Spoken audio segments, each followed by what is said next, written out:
Hello, everybody. Welcome to another Dhamma meeting where we will discuss the Buddhist practices of charity, morality, and meditation. Everyone who's interested is welcome to join. And we shall start with our first participant, which is Jordan of Bangkok. Hi, Jordan.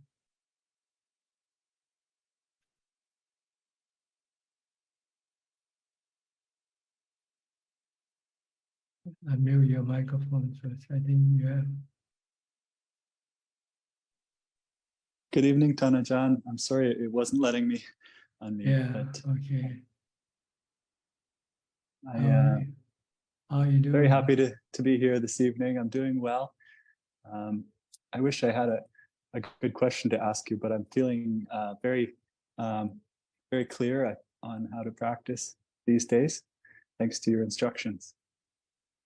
Yes, it's really simple. One word, mindfulness. That's right. Stop thinking. That's all So you have to do.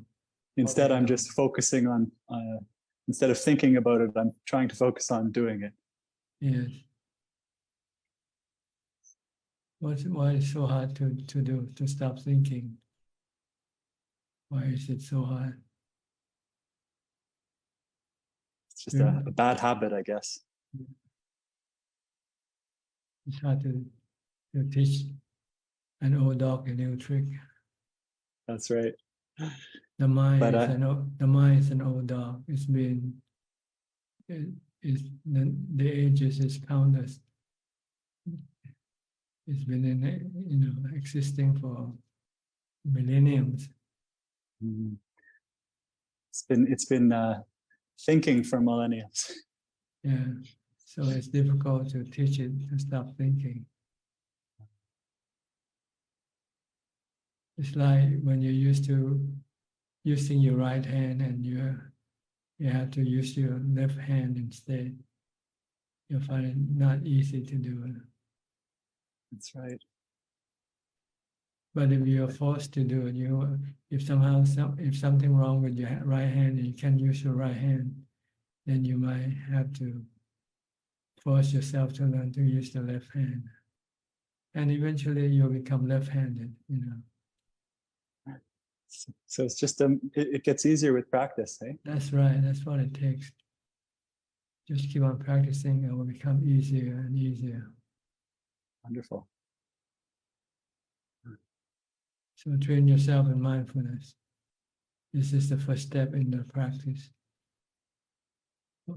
Before you can sit down and meditate effectively, you need to have good mindfulness, continuous mindfulness. So your mind don't have any excuses to go think or follow your thoughts. So try to use something like a mantra or keep watching your body movement. Follow your body movement all the time, from the time you get up to the time you go to sleep.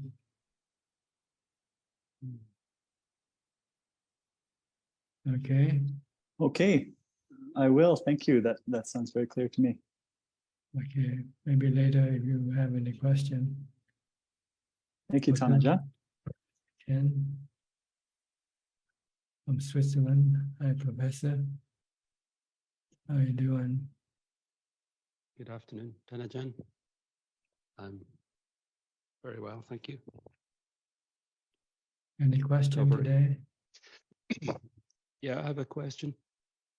Tanajan, is it correct to say that the kilesas are part of the chitta and also that the Dhamma is part of the chitta? Well, they all come from the chitta. It's inside the chitta. It's in your mind. Yeah. The defilement it's been habitual. It's been part of your habits. Your habit is to greed, to hate, and it's due to delusion, not knowing that that can cause you suffering. Instead of thinking, instead of giving you suffering, you think it's giving you pleasure. When you crave for something, and when you get it, you feel good. But you don't think about the opposite. If you don't get it, then how do you feel? You feel mad, you feel angry, when you cannot get what you want, disappointed or sad. So our delusion causes us to look only on the good side of cravings or greed. But we don't look at the other side of it. What happens if you cannot get what you crave for?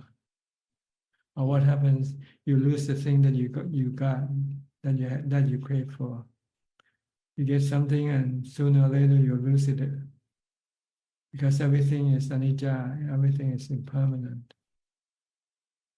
This is what we call wisdom, see? To counter delusion. Wisdom is Dhamma. And usually we have to be taught we don't have wisdom within ourselves. So we need somebody like the Buddha to come around and say, everything that you crave for can give you disappointment or sadness. Because everything you get, sooner or later you will lose it. You will change. You don't remain the same all the time. It doesn't give you happiness or pleasure all the time. It can turn into poison instead of pleasure. So this is what we don't see. Our delusion prevents us from seeing anicca, anatta, dukkha.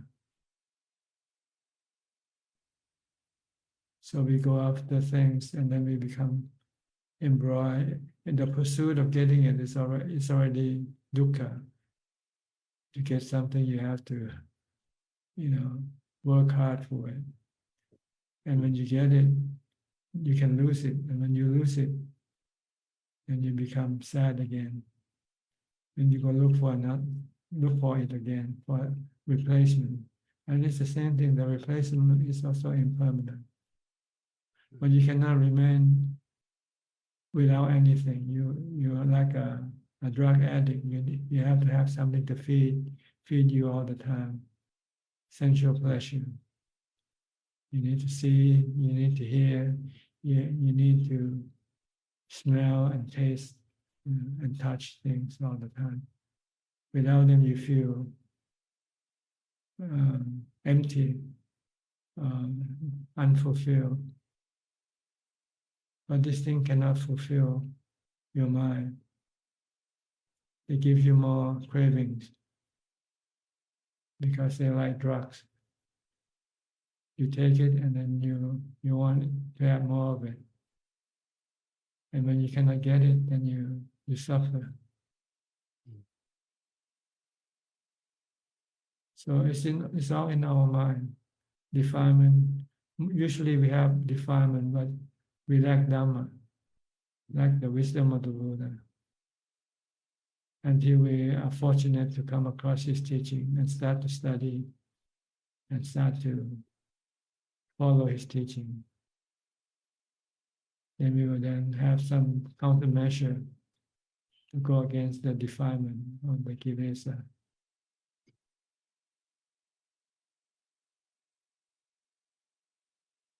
And he gave us the tool, the Noble Eightfold Path is the tool to counter the kilesa, the defilement.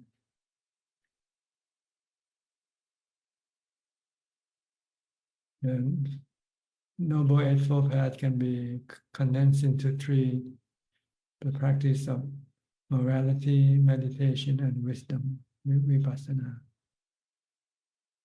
So if we keep practicing these three practices, we will have the ability to get rid of our defilement. And consequently, the suffering that our defilement creates for us.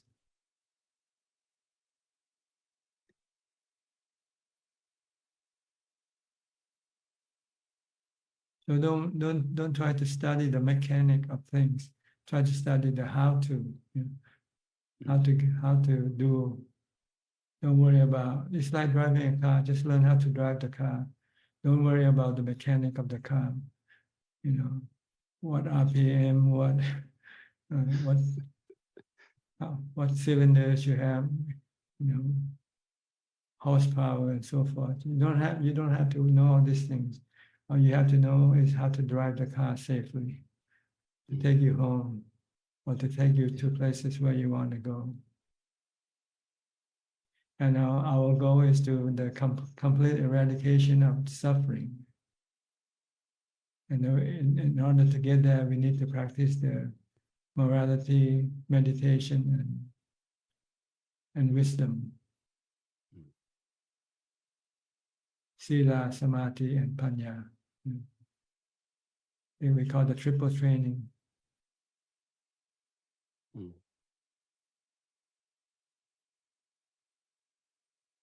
Okay.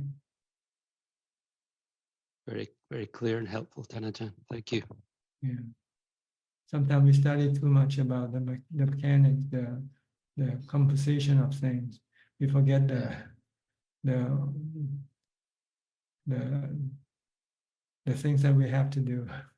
People spend years studying Buddhism and never practice the triple training. Or if they practice partially. Like monks, they practice their morality, but they spend too much time on the scholastic side of Buddhism. They forget the practice of meditation and wisdom.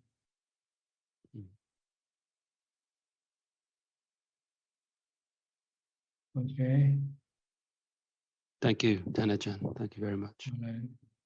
Go to New Zealand with Anura and Ramya. Good evening, Ajahn. Good to see you today. Yes, good to see you too. I have no question today. Yeah, I understand what no question, but need to practice. Yeah. Yeah, so mindfulness. The message is very clear. Yeah.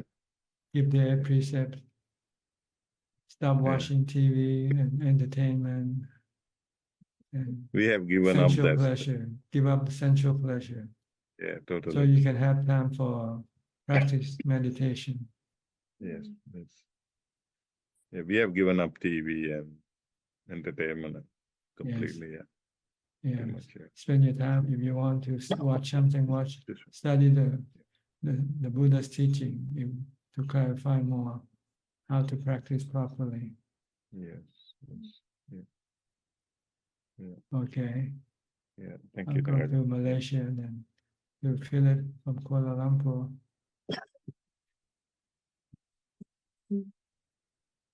Good evening, Ajahn. Hope you're doing well. The questions, just continue practicing every day. Okay.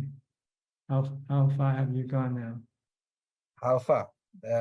Slowly, each step. I mean, there are improvements. There are improvements. I mean, I can get longer calmness. Can you spend more time for your meditation practice? Oh yeah. I actually do quite well morning, evening. That yeah. I mean, I think the mindfulness helps a lot because once you have mindfulness, I think even your everyday life, I think your senses becomes a bit sharper. I mean, you tend to notice a lot of things clearer. I mean, for example, the sounds, the sights and things like that. I mean, you don't wander in daydreaming. You don't get distracted easily. Yes, yeah. I mean, but you get grounded onto the world. What I say, you get grounded to the present moment more. Yes. Yeah. In order for you to advance, you have to put in the time for your practice. Yes. You know? Yes. Right. So yes, I mean, I've been doing it. There are times that the sitting it's a bit hard. I mean, there's irritation, but it's just you need to pass it. Once you pass that irritation, and then it goes for a very prolonged period of bliss. I would say, I mean, it's you don't have the irritation anymore. Yes. Same go with the hunger. But it's just that sometimes when I get into a routine, basically, I meditate in the morning, I have to start at this time, and I become a creature of habit, and then it becomes a routine. Yeah.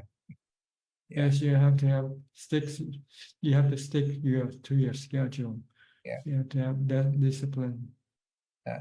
Yeah, and I mean, sometimes sitting in the same spot, the same place in the house, or in the same corner, maybe it may do me well just to move. I've been sitting in the same spot for quite a number of months or years. You could say. It's not that important what you see. Yeah. What's important is your mindfulness. Yeah. How much you have, how much mindfulness you have. So I'm just concentrate saying, on building up your mindfulness before you come to sit. yes. Then you can sit anywhere and become calm easily. Yeah. Okay. Yes. Good. Yeah, Ajahn. Go to outsourcing in Malaysia also. You may pronounce your name correctly. Good evening, Tan Ajahn. Yes. Can you hear me? Yes, perfectly. May I ask you a question or two? Sure, go ahead. I wonder, I heard that if one wants to become a sotapan, one needs to practice at least 6 hours of formal sitting a day. Is that true?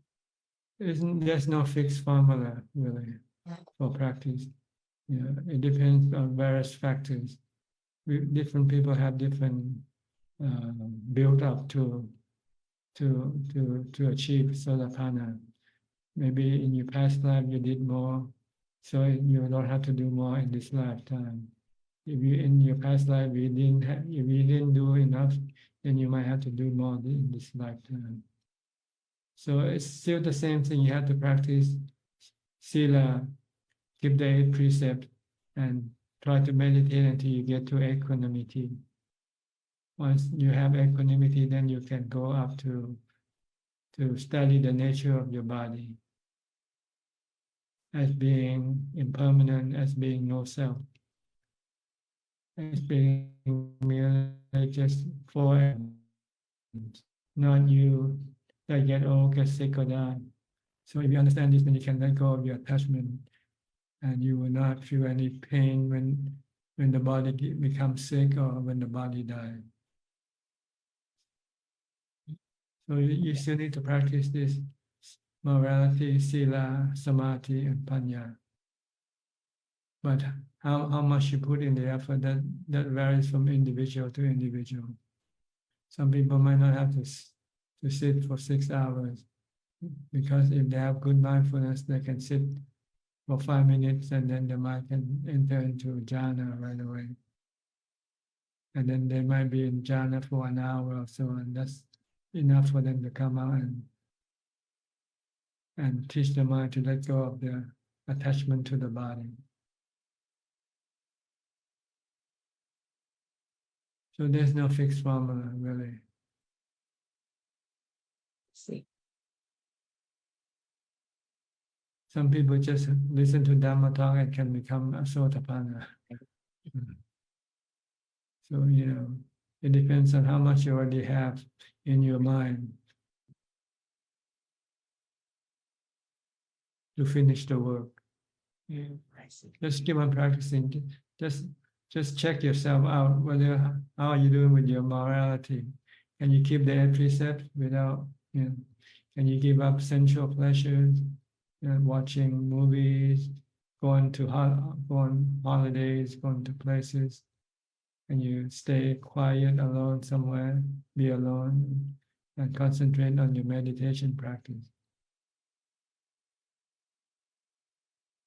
I've been going for retreats since December. Every month I go for retreats, either online or by in person. some for 4 days, sometimes 6 days, sometimes 8 days. Continuous every month, got retreats. Maybe you try a 6-month retreat for a change. I think Instead of sitting 6 hours, just do a 6-month retreat instead. I commitment, I think I got commitment at home now. Can't go for 6 months. Okay. Any My more questions? second question is on Vesak Day, I went for retreat. Then I sat longer for more than 2 hours. I follow my breath, and the breath disappeared. Then thinking stops for quite long. I stay in that stillness for quite a long time.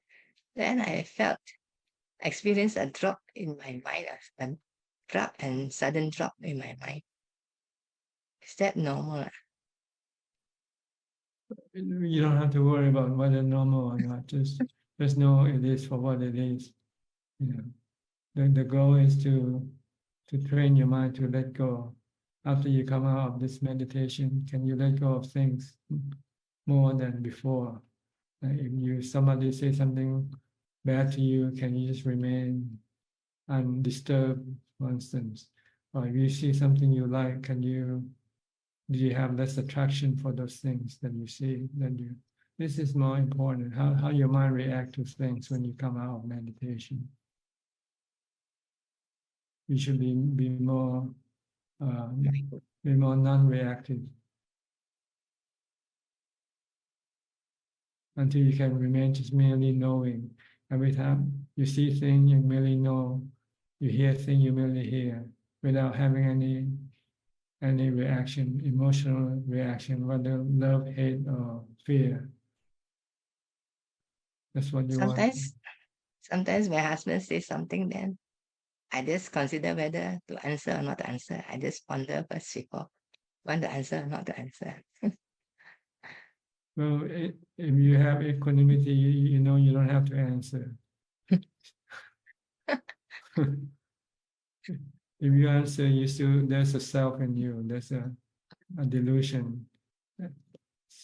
If there's no delusion, you're just merely a knowing element. You just merely know. You don't need to answer unless they insist that you answer. Then you might answer.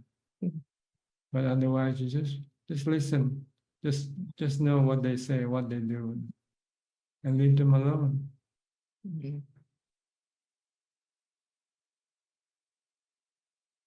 Okay, thank you, Ajahn. Okay, good. Others. Next, Claudia from Switzerland also.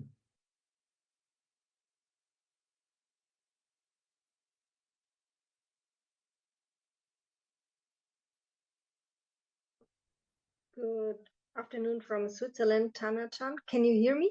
Yes. Are Thank you you. working? Are you working? Not today. So I start to work with a new family on Thursday. I will be in a family with an autistic child, and I will be there only twice a week. So I have enough time for practicing and relaxing and meditation. So it's not too much to work. And I have a question, Tana-chan. I was asked by a Thai woman who is a member of the Dhamma community if I would permit to print the translation of Tana-chan's book in German language. And I want to ask Tana-chan if he gives the permission. Oh yes, the permission is freely given with one condition: for free distribution only. Yeah. Not for sale. Not for sale. Okay, just you're free to print them and distribute them, but don't sell them. That's all. No. Okay. No, thank you very much. This makes me very happy. Thank you very much. You're very good. You mean the first book that you finished translated? Yes, it's already published on Tana-chan's website. Yeah. And I'm doing right now the precision work of Thanachand's biography. Mhm. So my first translation is always writing with the hand because it's like meditation to me. So when I do the first translation by writing with my own hands, it's like meditation. So it's like writing the Dhamma in my heart, and it takes quite a lot of time. But when I'm finished with this, I type it into the computer, and then I pass it to Kenneth for proofreading it. And when this is finished, I want to send the next translation to Thanachand's assistant, and it would be wonderful if this also could be published and maybe printed too. I think eventually there'll be somebody who's interested to do the the printing. But as long as we can get it online, that's good enough. The first step is to have it published online. As far as I understood, the lady from Thailand already has an idea who is going to print it. So she asked me to send the file to her. And it seems like she has somebody who's going to print it. And maybe we can also give it to the Dhammapala monastery for the libraries there in German language. Yes, you can distribute them, giving them to anywhere you want. It's wonderful. Okay, very good. Is that all? Yes, it's all for now. Thank you very much. Okay, you're welcome. Next, Ryan from Singapore. Good evening, Ajahn. How are you? I'm doing good, Ajahn. Got a question, I think maybe more of a confession, which is I find it very hard to follow some of the Kruba Ajahn advice. They say to take less of the food that you like and take more of the food that you don't like. So because I'm trying to reduce my food intake, so I find that I end up taking more of the food that I like and taking less of the food that I don't like. So Well, you want to do the opposite in order to neutralize your greed. Don't eat don't eat the food that you want to eat. Eat the food that you don't want to eat. yes, Or if you like both, you can mix them up together. Mix all the food in the plate before you take it in your body. Because eventually they will be mixed in your stomach anyway, right? Everything that gonna go into your stomach, you mix them up first on the plate or on the bowl.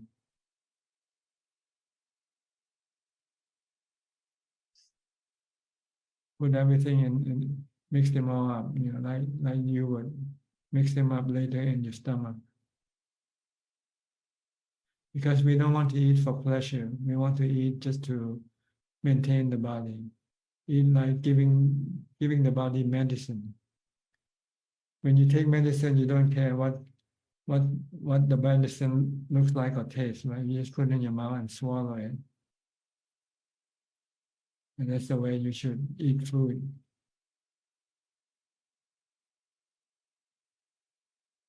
yes. Okay. I would try harder, and I think it's as a lay person, because I'm spending money on the food. So when I spend the money, I want to kind of make the full value of the money, right? Therefore, I end up ordering the food that I like. It's very hard to spend money and yet spend it on something that I don't like. Well, in fact, the value of food is to feed your body, not your mind. Your mind doesn't eat the food at all. Yes. And the body doesn't care how you put the food into the stomach, right? Eventually, when it goes to the stomach, it will be all mixed up anyway. But it's up to you. If you still want to have the pleasure of eating, then you will have the problem of maybe overeating and giving you sleepiness, nonsense, and also your attachment to food can be a problem for your practice, because sometimes you might have to be without food or without the kind of food that you like to eat.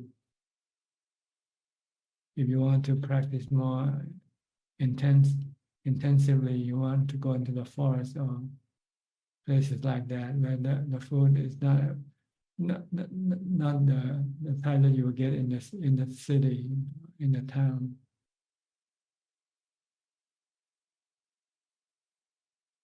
I think it would be much easier in a monastery where I can't really choose the exact kind of food. It's more of like whatever food is available, and then I can also mix up the food like you suggested. But when I'm at home, or because I live in a city, so all the food comes in like packaged very nicely, and they make it taste very nice. So it's very different from a monastery. Yes, and you find it difficult to mix them up first before you eat. Yeah, it's very hard because I can't really do that in public also. It's yeah. I'll do my best. Maybe that's your defilement excuse. Anyway, Understood. okay, just don't eat too much, because eating too much can cause you to have a sleepiness and laziness, sloth and torpor. So when you eat too much, you don't feel like doing any practice. You want to go to sleep. Okay. Thank you, Ajahn. All right. Nining from Indonesia. Yeah, good evening, Ajahn. Can you hear me, Ajahn? Yes.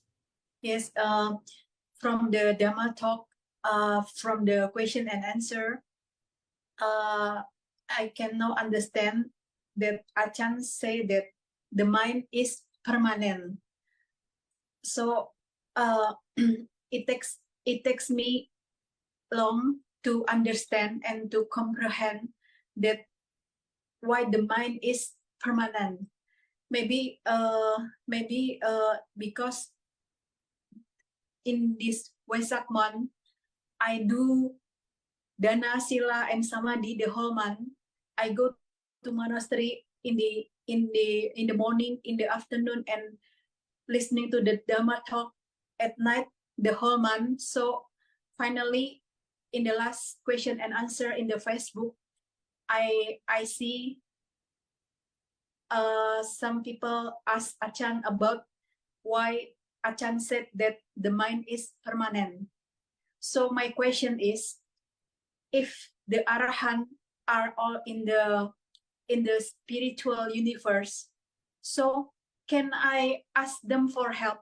Like I ask, sometimes people ask Deva for help, because Ajahn also said that Ajahn Man can talk mind to Arahant and discuss the Dhamma. So my question is, can I Pudujana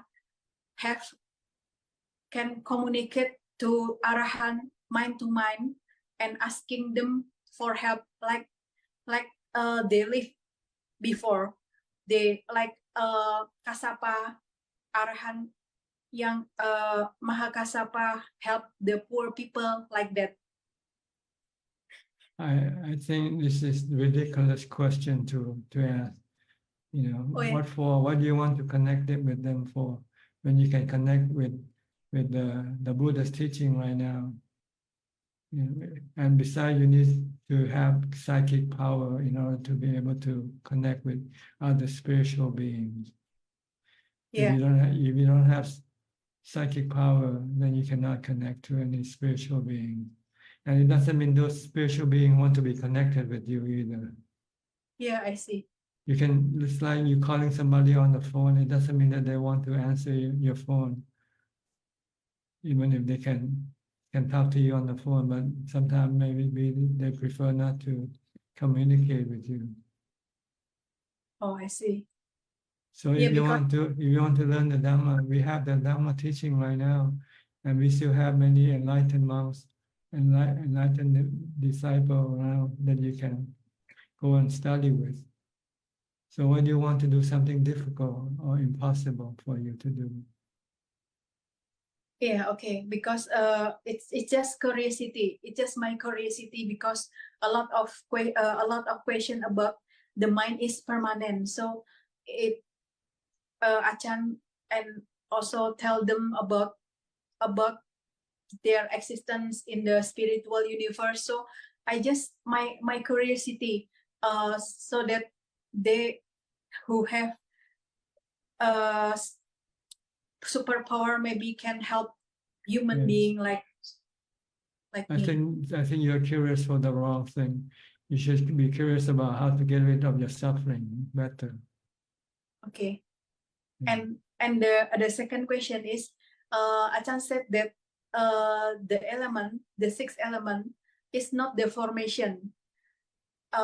For what I know, the water consists of hydrogen and oxygen. So I mean, can Ajahn explain to me why the sixth element is not the formation? That's why it's permanent. Well, we have to understand that this is a general description of things. Water element means anything that is liquid, okay? Oh, Earth element is anything that is solid. oh, I see. So it's not the water itself. It's not the hydrogen. And When you have oxygen. something liquid, that's the water element. If you have something solid, that's the earth element. When you have I see. something like gases, this is the wind element. And if you have temperature, you have heat, that's the fire element. Oh, I see. I can understand now, Ajahn. Okay. Thank you for the explanation. All right. Thank you.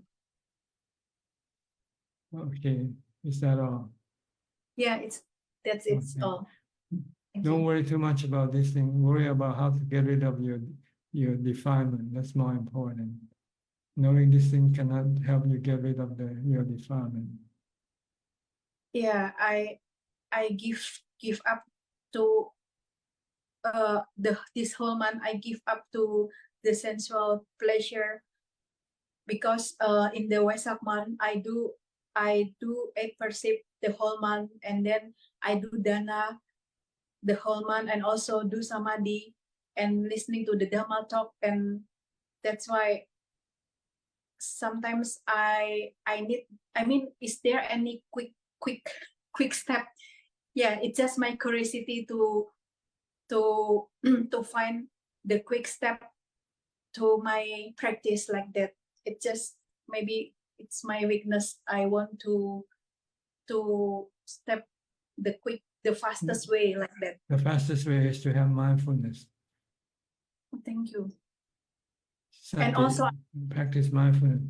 If you have mindfulness, you can have jhana. And once you have jhana, then you can get rid of your attachment. When you see with wisdom that what you attach to can cause you dukkha. yeah, and also Ajahn said that vipassana developing mindfulness also. When the whole day we contemplating about the body, we can also get mindfulness from the vipassana. Is that correct? You need mindfulness to maintain your vipassana practice. Without mindfulness, your vipassana will not be in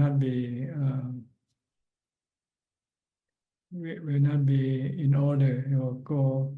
Sometimes you might think of vipassana, and then sometimes you might think about defilement. See? But with mindfulness, then the mindfulness can keep the mind stick to the wisdom development thing. Because somebody asked Ajahn about can we be Sotapanna without jhana? And Ajahn replied that by developing the wisdom by vipassana, one can have mindfulness also, and at that time that one will do developing jhana and also the wisdom both together. I think you're confused with samadhi and mindfulness. Sometimes you can use wisdom to get your mind into samadhi. If you can focus on your investigation on a certain part aspect of the Dhamma, that can lead your mind into samadhi. But you need mindfulness in order to be able to focus your thinking levels to stay with the contemplation or the investigation of wisdom to get the mind to samadhi. So you still need mindfulness, whether you do samadhi or whether you do vipassana wisdom. Without mindfulness, you won't be able to concentrate on thinking about your investigation. Now I practice. I practice mindfulness with anicca, dukkha, and anatta. So every day in my daily activity, if I find difficulty or I find problem, I said that this is not last forever. This is just temporary, and also this is out of my control. I try to contemplate that three characteristic in my daily life, and I think I just feel happy with that practice. Is Ajahn have any suggestion for additional? Well, if you want to have full concentration, full samadhi, you need to sit down and focus on your breathing, not thinking. Yeah, I do sit meditation 4 hours a day. I think I have no problem with sitting meditation because I can sit even 4 hours in one practice, and I don't change my position at all. I think I don't have any difficulty for sitting meditation. And what do you get during your 4 hours of sitting? How is your mind? First time, usually I practice metta bhavana, and then after I get relaxed, I watch my breath, and I just watching my breath, and also when I feel calm and peace, just I sit and I keep on watching my breath, and also I just stay on my pace like that. And then you do that for 4 hours. Sometimes when for example sometimes the thought when I thought about my bad experience or anything, and then I try to contemplate, and I thought that this is life, this is suffering. That's why I don't have to attach to anything, just let it go. So I use the rest of the sitting hours meditation for developing my wisdom. If something rise in my meditation, if not, nothing happened in my meditation, I just sit and stay on my pace like that. Okay. The main goal is to sit and become still, not thinking, not having anything, just merely knowing. Yeah. just sit. So I just practice my mindfulness. But sometimes in that sit, sometimes blow in my mind or anything. So I just try to let it go, let it go. It Like should that. be, the goal is to empty your mind. All you have left is just the knowing, that's all. Yeah. Okay, Okay, Ajahn. Thank you. all right. We'll go to Celia from Peru.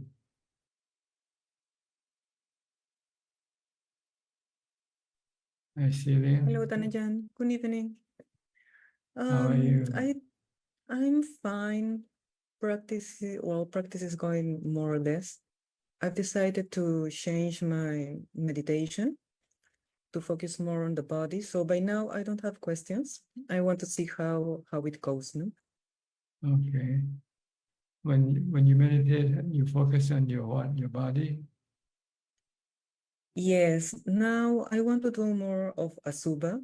I see. So I had been doing Asubha for dealing with sensual pleasures. I noticed that, well, after doing Asubha, I noticed that I have this pull towards very beautiful things, or towards seeing beautiful people, or towards creating also beautiful things, no? So I started doing Asubha for that reason.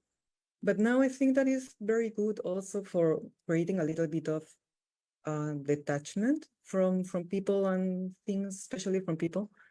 And I also, well, last year I had been contemplating a lot on death and on separation from loved ones. And my main ideas was that to deal better with the fact that my mother could die, no? So basically it was for that. But I realized this year that it hasn't been very fruitful, because I still feel that if she dies, I feel sad, no? So I think that I should rather change a little bit my meditation and focus more on Asubha, and focus more also on impermanence also of the body, So of the senses. you're stepping ahead of your practice. What you should do more is to establish equanimity first in your mind. And how I do that? You have to get into jhana, the fourth jhana, But by concentrating, not thinking, just merely watching your mind, watching your breath, anapanasati. To get in. Only the breath? But it's very difficult for me to just sit and focus on the breath. That's why I contemplate, because it's usually easier for me to contemplate, and then I it's get easy, still but and just watch the breath. It doesn't get you to equanimity. That's the problem. See? You have Okay. to be. So what do you recommend? Well, the Buddha recommended the anapanasati. Watching the breath. What's so difficult about watching your breath? Just know it goes in and know it goes out. It's much easier than watching a movie. Yeah, I mean, I understand that, no? But the thing is that the thoughts that come drag me very far away. That's the right. thing. It means you don't have enough mindfulness to be able to use anapanasati. Yeah. So you have to But do more mindfulness before you meditate. But when I do contemplation and then I see my breath, then it's easy to get there almost until the end of the meditation. But just go and sit and just watch my breath. Well, maybe now that I started doing chanting, it's easier to just sit and watch my breath. Well, but I have this tendency towards wanting to contemplate things, not just living on the breath. Yeah, it's thinking. See, the mind likes to think. Yes. So this will prevent your mind from ever entering into jhana. This is one of the hindrances. Restlessness and agitation, what you call it contemplation, but this restlessness and agitation really. Okay. Yes, because I really think that I should calm more, that I should just watch the breath and stop thinking. I see the difference. Yes. Don't do the contemplation now. Okay. You go to you have to do the meditation for calm first before you can go into contemplation and let go of your attachment. You said you do contemplation, but you feel that you cannot let go yet, right? Yes. That's because you don't have equanimity. See? You bypass equanimity and go directly to vipassana. So when you use vipassana, you cannot feel, let go of having no adverse feeling when things happen to you or someone you love. Yes. That's because you don't have the ability to calm your mind, to still your mind. Your mind still react with love, hate, or fear, or delusion. Yeah.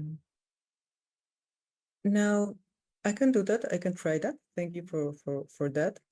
During the day, there are many thoughts that, not many, but they come of anything, no fear, of happiness, of sadness. I should also just see them and let them go. Let them go. Let them go. Let them go. Any thought that comes? Don't see them at all. Just try to focus on your body, on your body movement. Whatever you do with your body, just do it. Yes. And Okay. watch your body instead of watch your thoughts. Because if you watch your thought, you'll be talking to it all day long. It will never stop. But if you keep watching your body and don't pay attention to your thought, then your thought it will eventually will disappear or become less. Yeah. So not try to let them go. Just focus Just on the leave them body, alone. and they will Just leave just them alone. Yeah. If you leave them alone, don't talk to them. You normally you want to reply to your thoughts. Don't reply. Just stick to watch your body. If you're eating, just concentrate on eating. If your mind wants to ask you, what should I do next? Don't entertain those thoughts. Just forget about this. You're eating right now. Stay in the present. Don't worry about what your thought wants you to think about tomorrow or yesterday or anything. Okay. Okay, I can do that. This is mindfulness. And And whatever I you cannot do a do, suba. It's not helpful to continue doing a suba. Just for that, for having more I don't know how you say it, be more closer to my body than to my thoughts. Asupa is also vipassana. You want to go to So, vipassana. You don't want to do yes. samatha. You don't want to stop thinking. That's the problem. Yeah, because I see so difficult for me to stop thinking in meditation and outside. So yeah, contemplation it's easier. But yeah, I see that problem there. So yeah, maybe I should try just to calm the mind. Yeah. Okay. Because if you keep contemplating, you can see, but you cannot let go. You cannot accept the truth yet. If you contemplate because your mind doesn't have the ability to stop the defilement from still attaching to whatever you try to let go. Yes, that's true. That's true. I thought contemplation would lead me to calm, but it hasn't really. So yeah, I can try the other way. Yeah. Thank you, Tenajan. Okay. Be well. Thank you. You're welcome. Who's next? Okay. Mike, I think, Mike Sheffield, if I remember your name correctly. Yes, you got my name correctly. Thank you, Tanajan. In New York City, it is getting much warmer right now, and I've been noticing it's a little harder for me to meditate for longer periods of time. And I know walking meditation has been good for keeping myself awake, not overeating, and even doing chanting prior to meditation has been good. But I was curious if Tanajan also had any techniques or mantras or objects of meditation that you find are good for when dealing with fatigue or sleepiness or like an extreme like sweating or just staying awake and staying concentrated. Well, I still go back to mindfulness. The more mindfulness you have, the more you will be able to remain calm and not be disturbed by the conditions around you. See, you will have more equanimity with mindfulness, and you can deal with the surrounding conditions, whether it's heat or hunger or sleepiness. If you have mindfulness, you usually don't feel sleepy. But if you really feel sleepy because of fatigue from your body, then you just need to take a rest sometime. You know, the body needs to take a rest. But just don't sleep more than it needs. That's all. But we all have to rest the body. Maybe 5 hours a day for sleeping. If you have 5 hours and you still want to sleep, then maybe this is your defilement, your sensual pleasure. So you should get up and do something and do it with mindfulness. Watching what you're doing, or if you like, you can use a mantra, Bhutto, Bhutto, Bhutto, as you do. And then you will have more mindfulness, and then the mind become less reactive to things. Mindfulness is very important tool in the practice for samadhi and also for wisdom.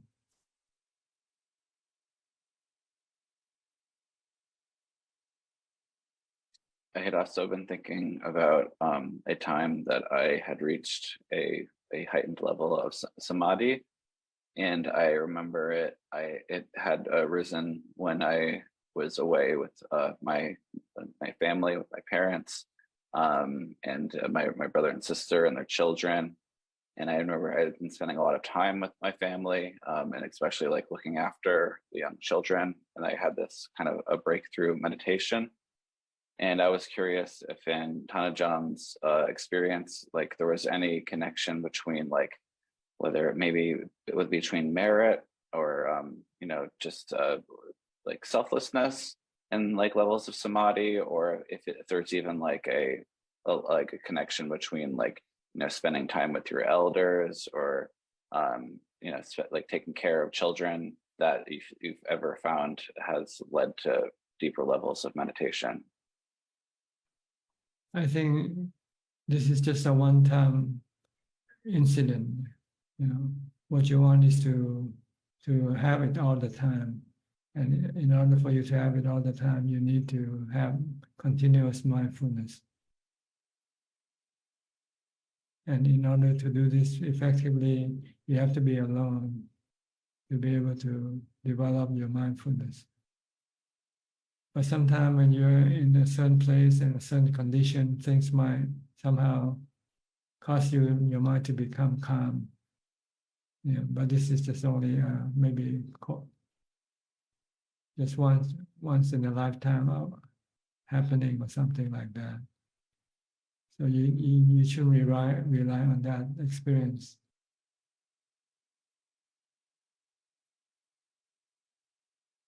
Okay. Okay, thank you very much, Tanajan. All right. Naomi from Toronto, how are you? Haven't seen you a while. Hello, Ajahn. Hi. Is my sound okay today? Yes, perfectly. Okay, Good. good. I have a question today. So since I got back from the monastery in April, I found I still continue my practice, but it's hard to be fully committed to it as much. So I thought, well, I should maybe occasionally participate in like some dana activity, because then I'll generate some more energy. And I found it's good to generate energy, but because of the social dynamics, there's people very demanding and controlling. It also brings up some stress. So I'm kind of unsure about participating in these, dana activities, like just occasionally, because it seems like there's a mixed result for me. Well, this is just your defilement excuse for you to associate with people. So this is not the way forward, it's the way backward. What you want to maintain is seclusion as much as possible. But then your defilement doesn't want you to be in seclusion. It wants you to go and get socially involved with people. So if you go back to dana practice, it means you're going back down, not going up. If you meditate or you practice mindfulness, then you are going up. But sometimes going uphill is difficult than walking downhill. See? So that's always a temptation for you to walk downhill from time to time. But after you have done that, you'll feel disappointed and you say, "Oh, I've lost my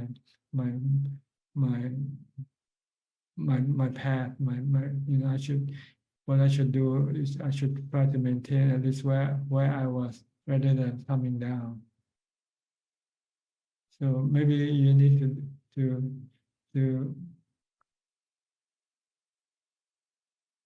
see this yourself. Maybe when you go do dana, and then after a while you'll find that it was a foolish decision to take. And maybe this will then cause you to be more careful next time when you are tempted by your defilement. Because it's difficult to be alone to practice meditation and mindfulness. But if you keep pushing, one day your defilement resistance will be gone, and then you'll find peace and comfort. You don't need.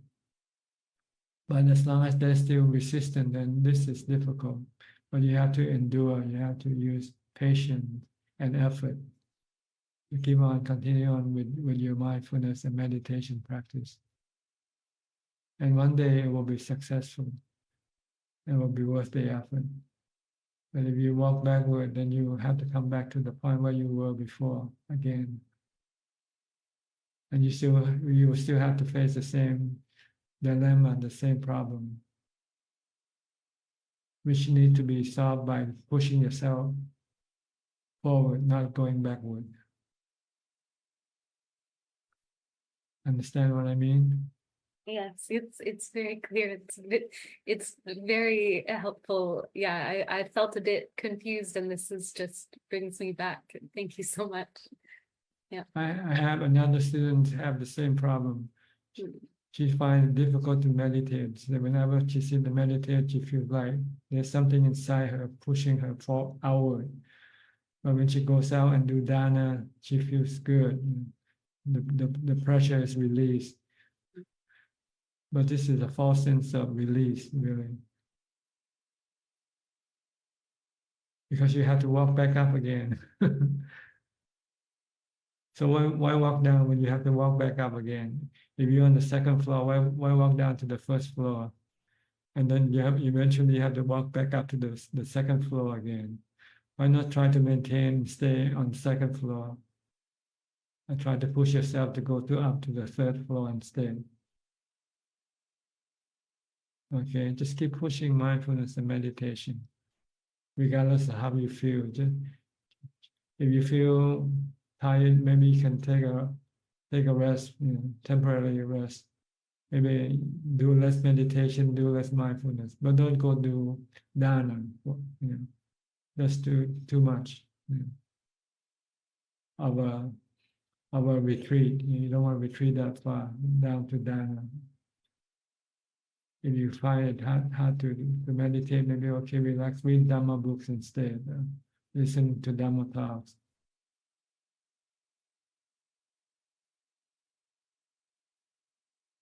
But maybe occasionally you feel that there's nothing you can do, but you have to retreat, okay, and then you you retreat and then you restart again.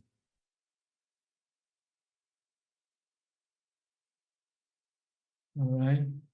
Yeah, thank you so much. Have you seen your sister, Debbie? We talk regularly. Yeah, she's doing fine. She's doing okay. Okay. She's still involved with her family, her children. Yeah, but she takes regular retreats. I see. Does she still teach? She's a teacher, isn't it? She's a teacher, but she's off for now. She's off, at least for another year, I think. I see. Sabbatical. Yeah. Okay. Good. Say hi for me when you see Okay. her. Okay, I will. All right. Thank you. All right. I'll go to Alfredo from Brazil, Sao Paulo.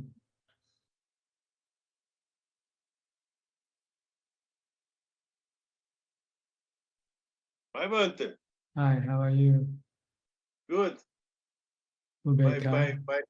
My breath is not so good, but it's normal. My bronchitis, Bronchitis. very bad. Normal. What happened? You feel hard to breathe or?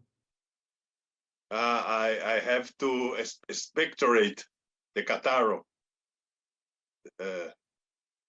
My breath is the Difficult. bronchitis very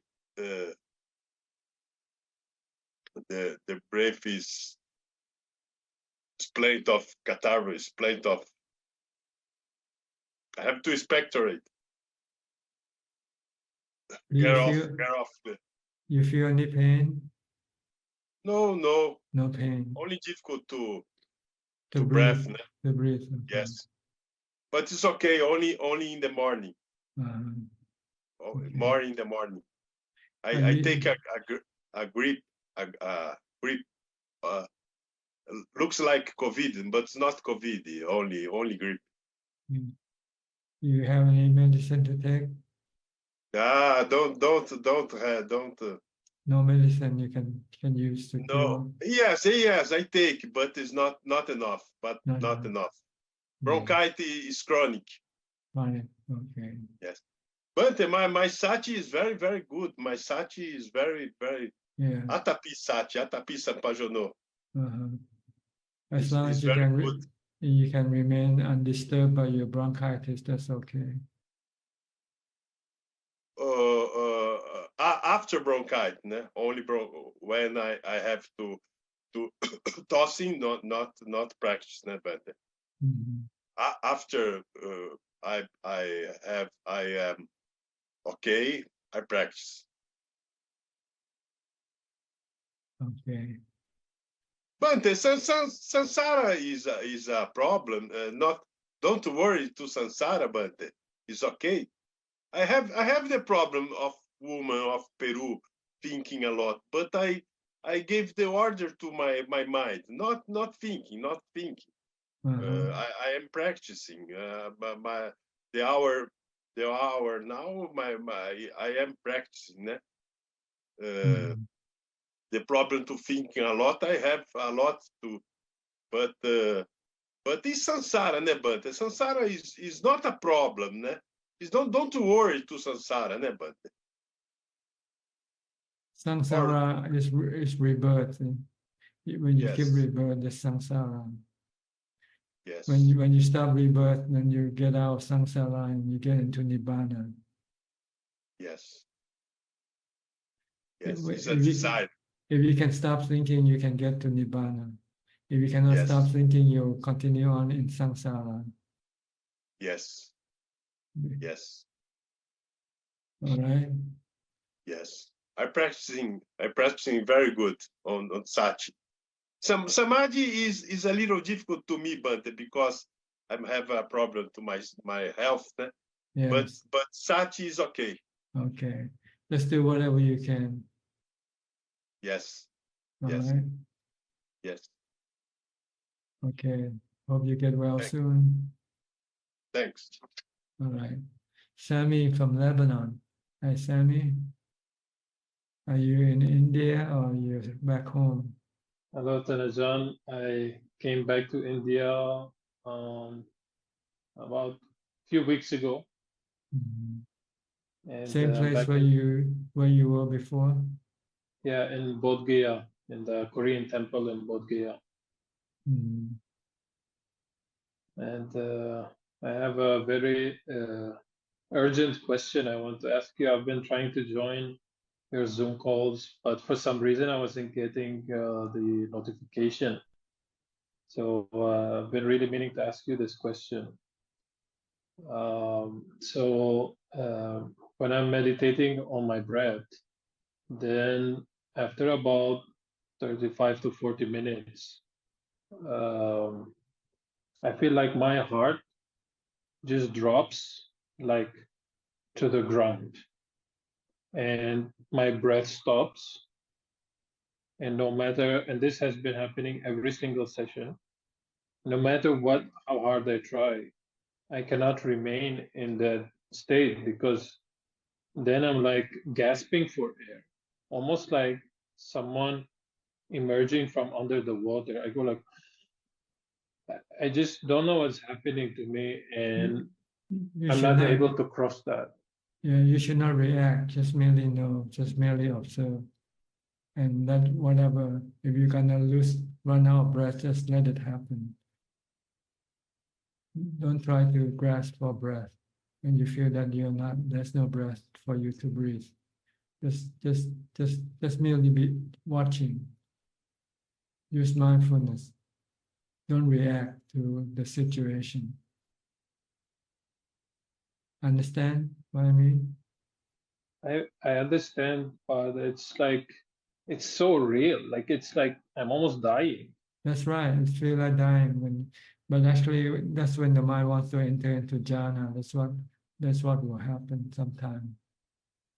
Feel as if you're falling from a high place, or sometimes you're drowning or something Exactly, like that. that's how it feels. Just let Falling it be. from high place, Yeah, or just let it coming be. from under the water. Yeah, just let it be. Let the body drown. Let whatever.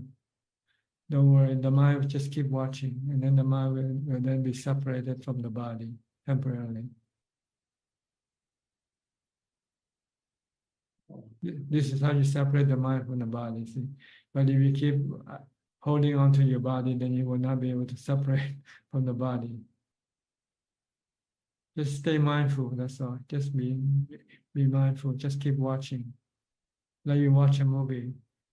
As if you know there's nothing you can do with the movie you watch, right? You just have to watch, that's all. It's all like dark. Yeah. There's nothing to watch. If there's no breath, Emptiness, then what do I watch? Watch emptiness, watch nothing. Just don't react, just remain still, just keep knowing, that's all. Can you do that? Just keep watching, keep knowing, but don't react. I was trying, but up to now, I felt like, I don't know, I kind of have to go up. But now that you're saying, this thing, then, I have to try harder, even just to, I think my attachment to my body is very strong. Yes. That's why it's like I'm at the cusp. I just need to somehow, I don't know how, but I will try just to maintain. You try to cling to your body as if the body is drowning and you want to protect it from drowning. So you try to somehow pull it back from drowning. The harder you try, then the more stressful your mind become. But if you just let go, then the stress will disappear. Just let the body drown. It's a very overwhelming experience that I never had up until last few weeks, where I was, I talked to you. I was in Lebanon, and I don't think that time it was happening.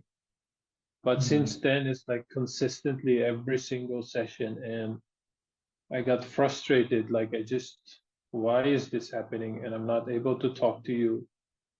And my visa to Australia was rejected, by the way. So I put a visa to Thailand, actually, and I'm planning to go there after my visa in India expires.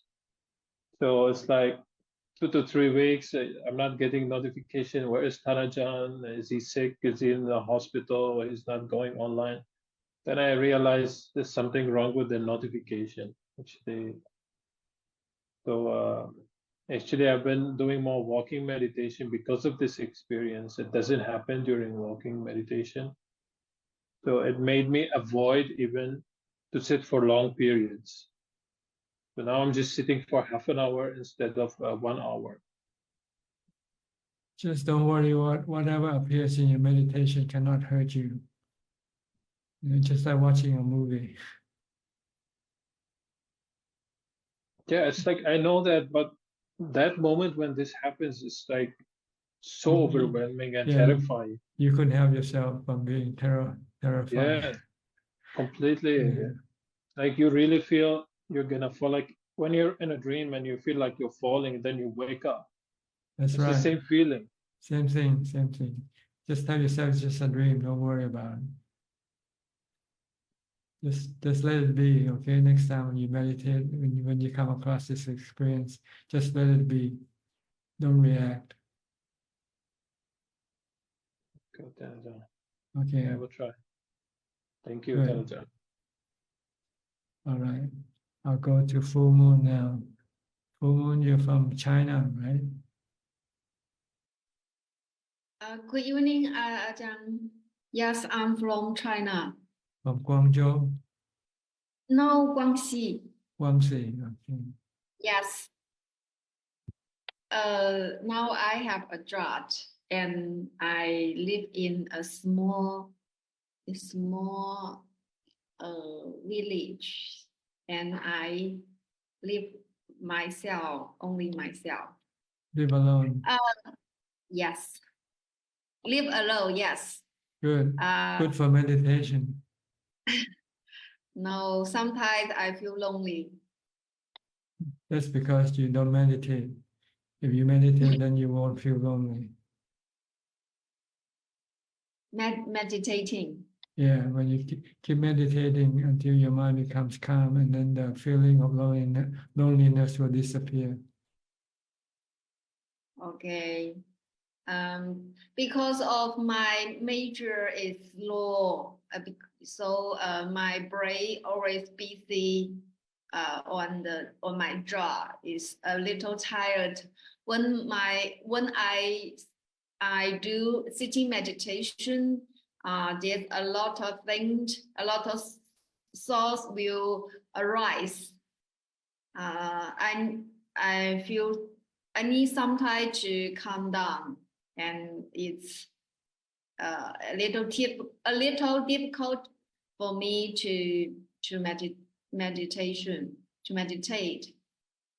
If I focus on my work, my job, because my major is law, I need to thinking of a lot of things to solve the problem, to help other people in my company to solve their problem, to give some of the advice. So sometimes my brain is very tired. Yeah, but I will make it down. I will I try to do more meditation, then I can control my work. Yes. Okay.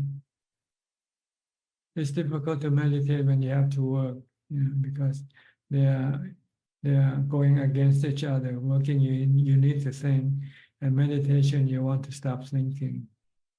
So Yes. So unless you try to do as much as you can. Yes. Maybe I need some time to adapt it. When I save enough money, I can have a long time to meditate. Yes. Yeah. Just do whatever you can right now. Okay. Just meditate as much as you can. Okay. Thank you, Ajahn. Thank you. You're welcome. Go to Julia from Colorado. Hi, Julia. Haven't seen you a while. Hello, Pat Ajahn. Thank you for your practice and for teaching. Yeah.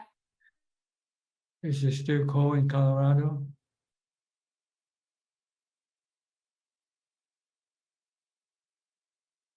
Can you hear me? Huh? Is it still cold in Colorado? No. It's warm now. There's snow on the mountains all Mm. around. It's like a mandala, and then Mhm. it's warm here where I am. Mhm. How is it in Thailand? It's quite warm. It's about 34 degrees Celsius today. Oh, okay. And Ajahn, it's okay? Yeah, it's okay. You're used to it. You kind of used to the hot weather. So no problem. But right now I'm using air conditioner in the room because if not, I'll be sweating. Yeah, yeah. Sounds So how cool. you doing? So someone sponsored me for a 2-week retreat. So it was very wonderful, and it was very silent,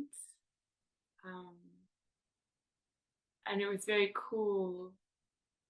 And then when he came back home,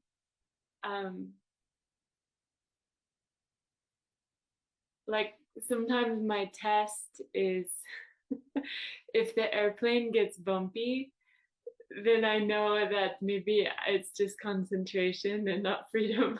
So the airplane was bumpy. And so there was, it was unpleasant when it was bumpy, but then I was still practicing, and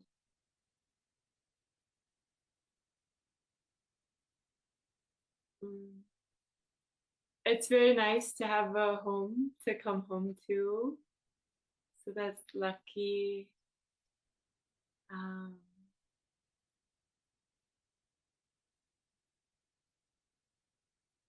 Sometimes I make the meditation object if there's a very free feeling, then I call that up and I make that the meditation object. And I read in a class that that the monk or the monastic do a practice of taking up the object, and then when they go out, they take out with the object, and then when they come back with the object. So yesterday I was trying that.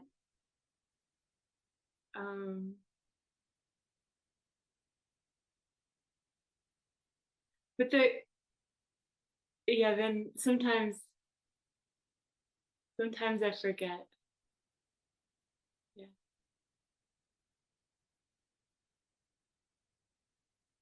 I think you should focus on an object that's always there, such as your breath or your body is better. Oh, better. Okay. Because something in your mind can come and go, and then you cannot always have it. But you can always use your body or your breath to use it as your object of mindfulness. Okay. You see? Body. Yeah, when you're moving around, watch your body. When you're not moving around, when you're sitting, watch your breath. Okay. Okay. To calm your mind, to have mindfulness.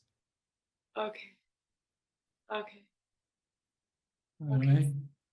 When I'm moving around, to use the body. When I'm sitting, to use the breath. I will do this experiment. Yeah, it's much easier. Because it's always there. The body is always there. The breath is always there. Yeah. Yeah, so it doesn't depend on remembering in the same way. Yeah. Okay. Okay. All right. Okay. All right. Try it. See how it works for you. Okay. Okay. Okay. All right. Go to Bangkok again to be Robin.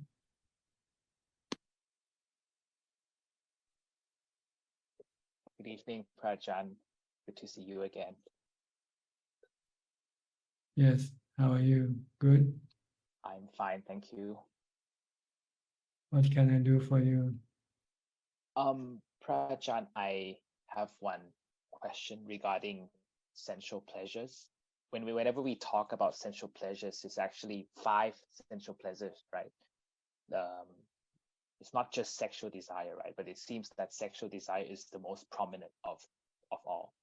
Yes, it's the strongest of all, is your sexual desire. So the other sensual pleasures, like the enjoyment of eating, watching, singing, or this is all considered sensual pleasures that we should try to because reduce. you use sensual objects for your pleasures. What you see, what you hear, what you feel, what you taste, what you touch.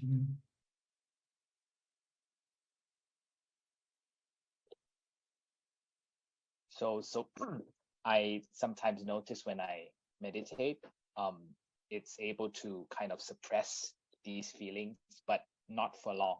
Sometimes after some period of time, they come back again. Is this because meditation is not enough? I need wisdom as well to permanently suppress them.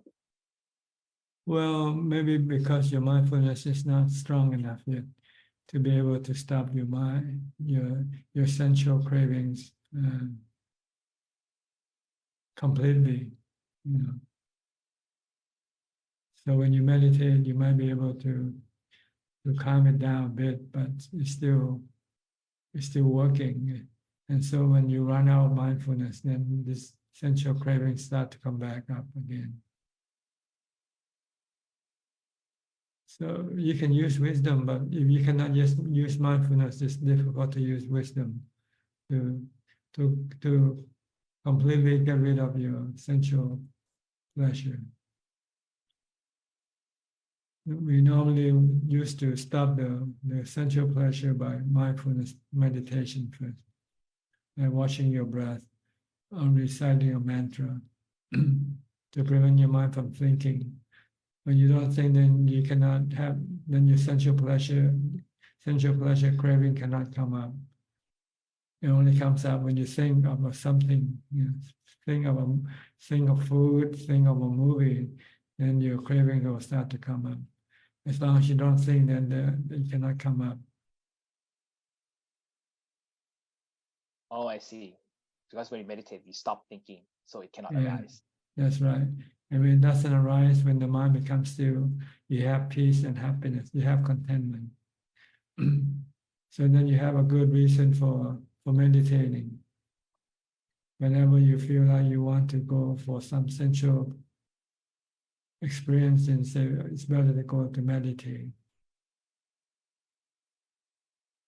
Because once you know how to meditate, you can always do it. But with sensual experience, sometimes you can do it, sometimes you cannot do it. Depends on many different factors. Sometimes you need the money to go and buy things to satisfy your sensual cravings. If you don't have the money, then you cannot go. Like if you want to go to a concert and you have no money to pay for it. But you can always meditate and be happy for meditation.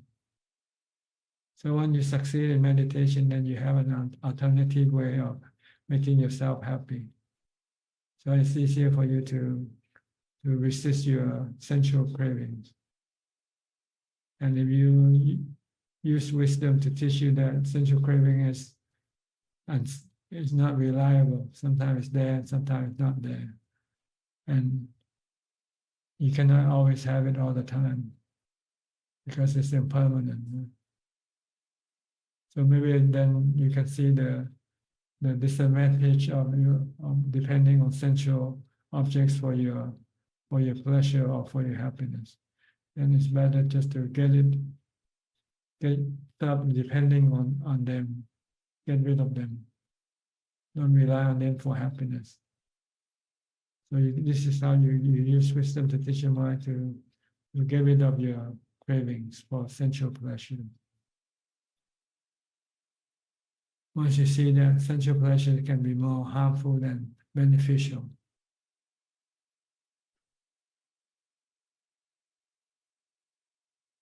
They're not sustainable. Yeah, they're not sustainable and they're not always reliable. You cannot always have it anytime you want. Because you need so many things to make it happen. You need to have strong body. You know. If your body is sick, you cannot get an essential pleasure. Or if you run out of money, you cannot go out and spend and have a good time outside, you know. So you rely on so many things, and one day you're not going to be able to rely on your body. Then what you gonna do when you get old and you get sick once,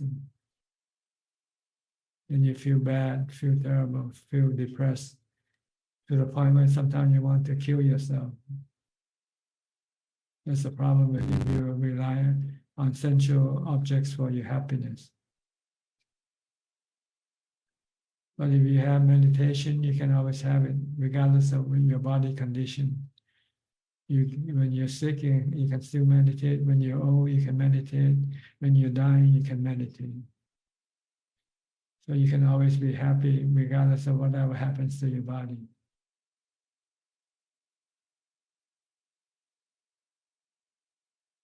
So try to do more meditation and try to do less of your sensual pleasure activity. Do more meditation instead. Keep more of the 8 precepts. Yes, actually, that was, yeah. Go stay in a temple for a retreat, for a 7-day retreat or 5-day retreat. Yeah, I think what I reflected to you once, Prajan, the 7th precept is the most difficult one for me. It's the most challenging. 6 and 8 aren't too bad, but 7 is challenging. Mm. I need to work harder. Okay. But yes, thank you for your encouragement, Prajan. All right. Is that all? Yes, that's all. Thank you so much. Okay. Go to Dubai now. Aparachita. How are you? Good evening, Prajan. Yes, I'm well. Thank you. How are you doing? Well, I'm good. Thank you. Okay. Any question? No questions. I'm trying to refine the meditation. So working on it a bit like a skill. And as you said, it is mindfulness in almost micro moments. Yes. That's the most important thing is mindfulness. Yes. It's the one thing that can control your mind.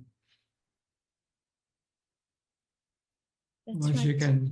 Once you can keep your mind calm, you can be happy without having to have anything. Excuse me. True. So try to practice mindfulness all the time. Every moment of your waking hour. Yes. And I realize how not possible it is, but putting in that effort makes a difference in a way. Yes, you need to set up a goal so you have Yes. something to look up to. Yes. Yes, true. And you'll find your meditation will be easier when you meditate, and your mind can become calm easily. Okay, may I ask you then, when you said set up a goal, how may I set up a goal? Like To be mindful all day long. That's the goal you want right. to. Yes. Yeah. So you mean like set it as a goal and then kind of review, okay, I lost it like 1,000 Yeah. times today. That's and then right. again, Try to- revisit it constantly. Yeah. Okay. All right. Having something to look forward to, like a goal, something you have to do, something you have to keep, what to-do list. And there's only one list, one thing is to be mindful all the time. Mm-hmm. on the time you open your eyes. As soon as you open your eyes, be mindful. If you use the body, look at your body. What position the body is in right now, lying down. Okay. And when you get up, watch the body, like getting up. When you stand, watch the body standing. When your body walk, keep watching it all the time. Some people can use a mantra instead. Just recite mantra. And whatever you do, just keep reciting mantra. Don't think about anything when you don't really have to think. But if you have to think, then you have to stop your mantra temporarily and think whatever you have to think. When you finish thinking, then stop your thinking and restart your mantra again. Well, that's actually a very deep practice to really do. Yes. Yeah, to see how long you can maintain your mindfulness practice. Okay. Maybe sometimes you can use it, maybe do it for 5 minutes and it's already gone. You're back to your old way again, thinking about this, thinking about that, worrying about this, worrying about that. Yes, I've caught myself doing that many times. It's true. And it's like, okay, I'm going to drive from here to here. I'm only going to do Bhutto. And I'm like, oh, I'm gone again. I'm gone again. But yes. Yeah, just but yeah. Keeping it is good. Yes. Okay. Good So luck yes. to you. Good luck to you. Thank you. Yes, thank you. Thank you. Okay, I'll go to Belinda now from Singapore.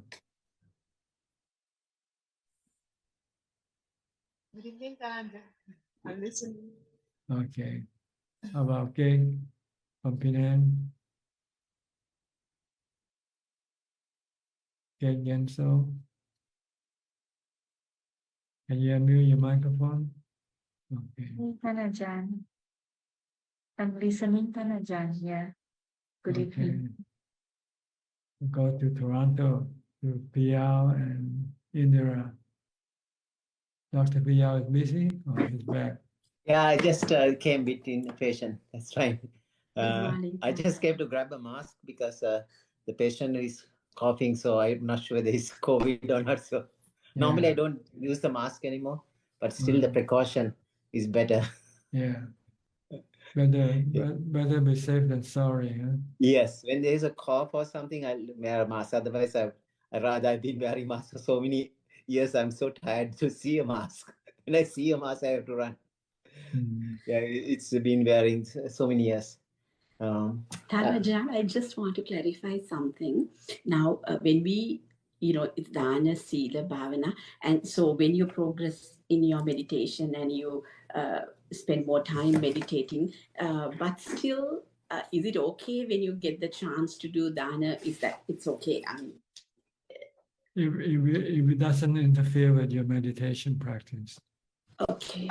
If it takes away your time, then you should rather spend your time meditating. If you have to choose between meditating and giving dana, then you should choose meditation instead of dana. But if you have spare time to do some dana, okay, do it. Thank you so much. Yes, I understood. But if you go on a retreat, you want to be alone, then you don't want to get involved with dana. Yes, Then I understand. Then you can stop dana temporarily. But when you come back home and you have the time to do dana, you can do dana also. Yes. Because for me right now, I do meditate. I meditate quite a bit on time that I find for myself because my mom is 92 and, so it takes a lot of time. So other times, like when I can get involved in dana, I do that because it gives me happiness, Right. Yes. Yes, it depends on the situation. If the situation requires you to do dana, then you do dana. Thank you. And also Dhamma dana, right? Yes. You have a group meditation. Yeah, Dhamma. I mean, it doesn't have to be a food or anything. Dhamma itself is dana, right? That's a meditation. Dhamma dana, yeah. We can discuss. Yeah, we have a small group. We started with our close friends, and once a month we get together and try to meditate together. And then we ask to do some homework at home, do some meditation every day. Yeah, every day. So we have a discussion but I think that it's helpful for others too. So all of us. Yes.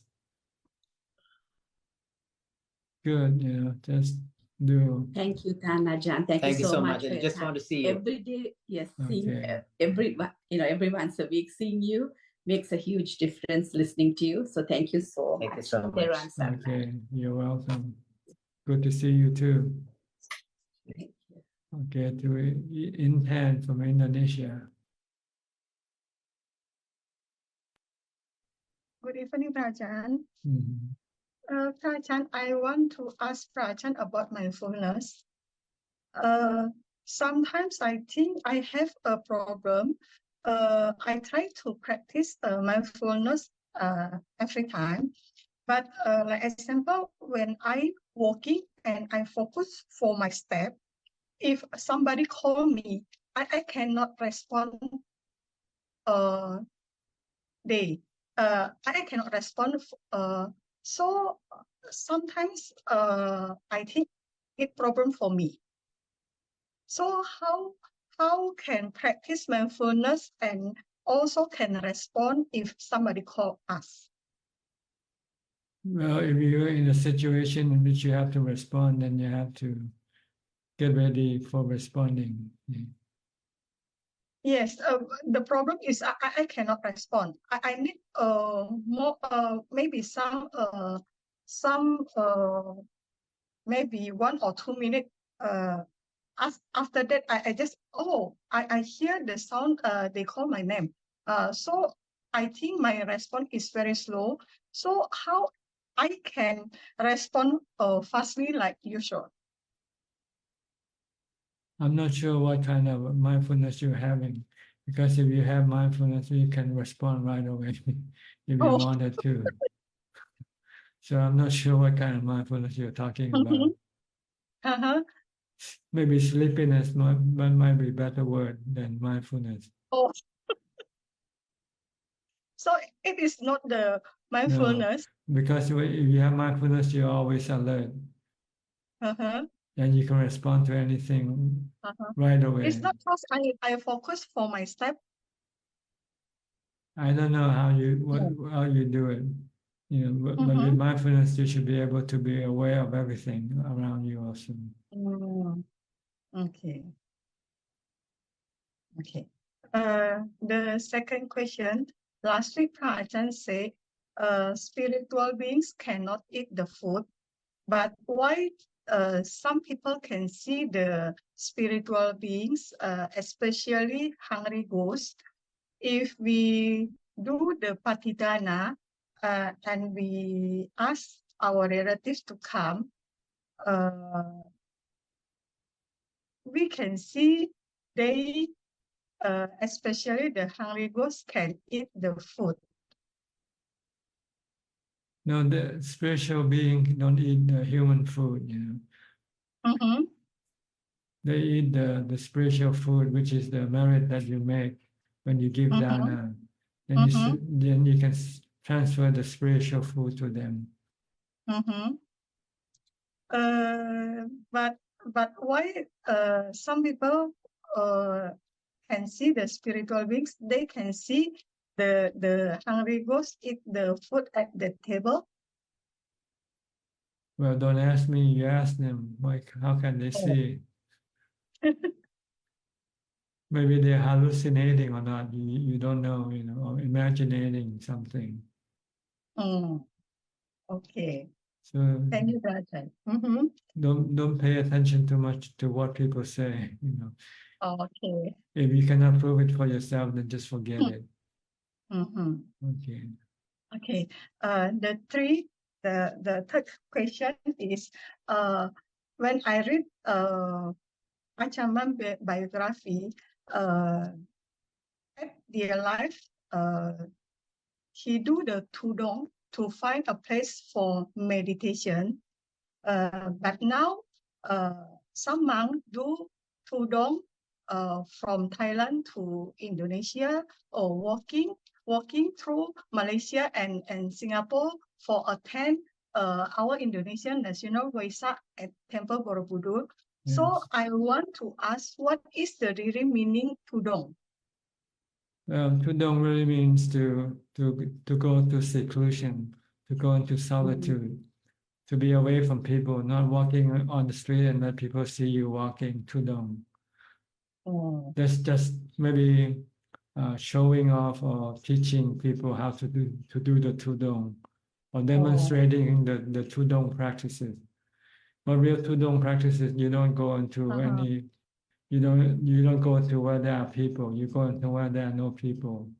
So nobody knows that you go on tudong. That's the real tudong. The real tudong, people don't know that you go on tudong. The false tudong is the one that you demonstrate to people. This is how I do tudong. By walking from Malaysia to Indonesia, for instance. And you put it on social Facebook every day, posting how far have you gone now? And this is what some monks do in Thailand. I walk from the south to the north of Thailand. And this is not tudong. This is not real tudong. The real meaning of tudong is to go into seclusion, solitude, to be away from everybody, everything, so that you can concentrate on your meditation practice. Okay. Okay. Thank you, Rajan. All right, we'll go to Sri and check next. Vancouver.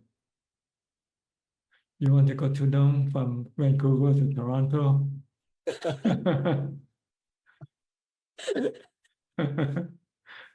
I use car. Or maybe fly. Yeah, we drove from there to here last time, so but Tudong. So then the real Tudong, then you'll meet a lot of wild animals. Yeah, you go live with the animals. You don't go with people. You want to get away from people because they are distractions. When you see people, you have to talk to them. You have to do things with them. And the whole reason is that will disturb our mindfulness.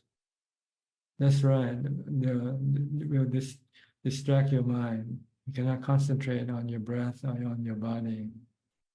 When you see people or hear things, see things, when you see sensual objects, this can be very distractive to your mind, to your concentration, to your mindfulness.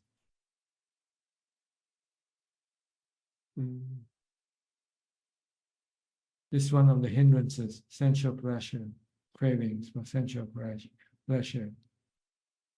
So you want to stay away from sensual objects, not go near them. You don't want to go through the cities and towns and see people and things. You want to go into the forest, to the mountain, when you are alone.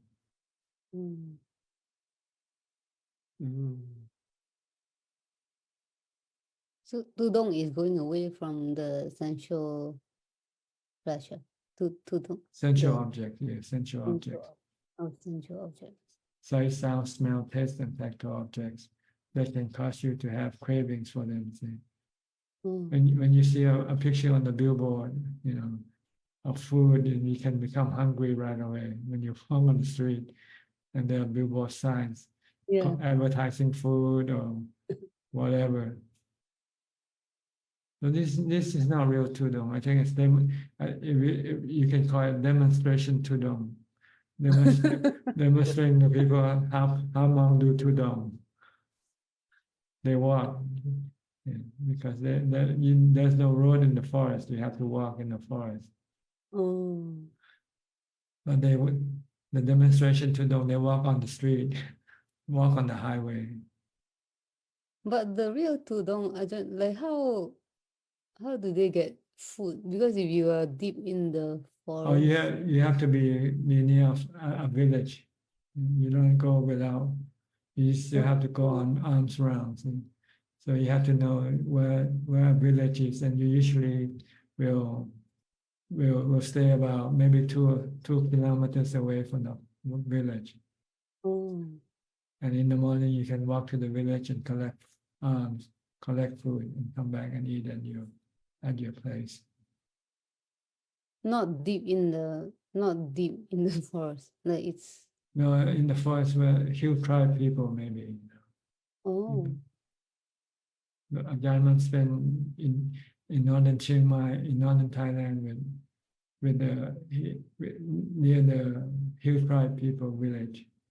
oh the hill tribe people in it. Oh. But Ajahn I'm not sure if it's true, but he has I think if he's in the deep forest, he can like travel really quickly. Is it because he has psychic power? I'm not sure. Maybe I'm just hearing, yeah. Because he can go like really far, and like if he can travel out really quickly. I don't know. I've never heard of it before. Psychic power has nothing to do with the body, Oh, it's more mental. Yeah. It's not that he can fly or travel really quick. No.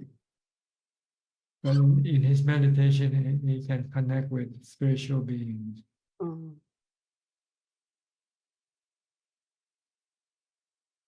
Okay, anything else? One more question, Ajahn. When we say avijja paccaya sankhara, is the desire like part of that avijja as well? Well, avijja is ignorant. Ignorant of where the true happiness is, where the real happiness is. Doesn't know where the real happiness is. The real happiness is inside the mind, not outside of the mind. So avijja thinks that happiness is outside of the mind, in the sensual realms of existence. So it sends the mind toward a body, to connect to a body, so that it can then receive the sensual objects for pleasure. But the sensual objects are not real happiness. They don't give you real happiness. They don't give you contentment or satisfaction, permanent satisfaction. They give you brief satisfaction, and then they run out of steam. Then you need to replenish them. And you have to keep replenishing all the time. No matter how much you get from them, they will always run out, and you have to get new one. And eventually, your body will die, and then you can no longer get any more sensual pleasure. Then you have to wait for the next birth to get a new body, so that you can then use the new body to get more sensual objects for your pleasure. And so every time you get a body, you have to go through the suffering of aging, sickness, and death. See? But if you know that true happiness is in your mind, just keep your mind calm. Get rid of your desire, your cravings. Then you don't have to do anything. And this is something the Buddha discovered by himself. For all of us, we don't know this. We think that in order for us to be happy, we have to have things that we can see, can hear, can eat, can smell, can taste, can touch, to make us happy. But it's a brief or temporary happiness. They don't last. And when we don't have them, we feel empty, we feel lost, we feel lonely, we feel sad. So we have to go have more of them. So we have to keep pursuing after them. That's where the word of pursuit of happiness comes from. You have to go after happiness. But in fact, real happiness, you don't have to go after it. It's right here with you. You don't know that. See? All you have to do is stop your pursuit of the other type of happiness. Then you'll get to the real happiness, which is in yourself, which is contentment. Once you stop your craving, you'll get contentment. So this is avisha. Instead of stopping your cravings, you have to go after your cravings. Because you think this will make you happy. Oh, I want to have a hamburger, you have to go get it. I have to have a beer, you have to go get it. But then how long will this happiness last? Briefly, right? Then you need a new hamburger, you need a bottle of beer. But if you stop your craving, then you don't have to have anything. And you can be content, happy without having anything. That's why you meditate, to stop your cravings. See? When your cravings stop, then you feel peaceful and happy, content.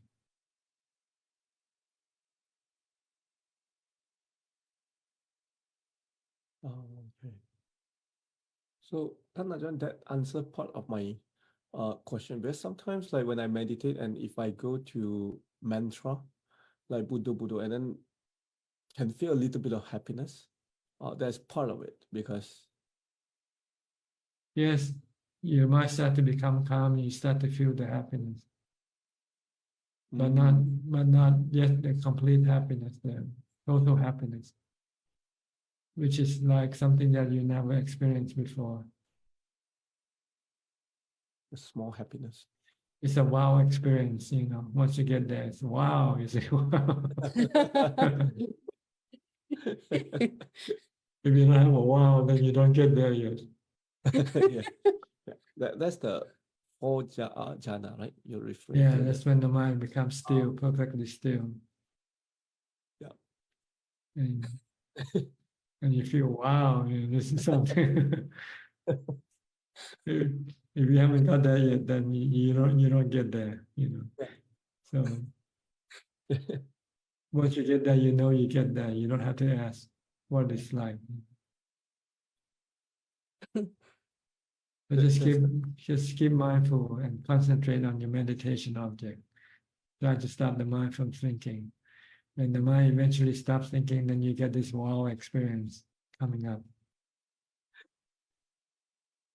Yeah, then I'll call you.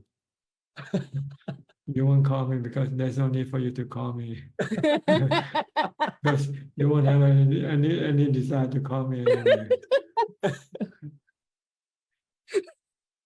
Okay, I call that, just I get the what? Yeah. If you want to call me, it means you haven't got yet. You lost it. When you got this, you don't want to tell anybody. Because nobody will believe you anyway. Think like you're crazy. That's right. Don't talk to people who doesn't know this thing. They think you're crazy.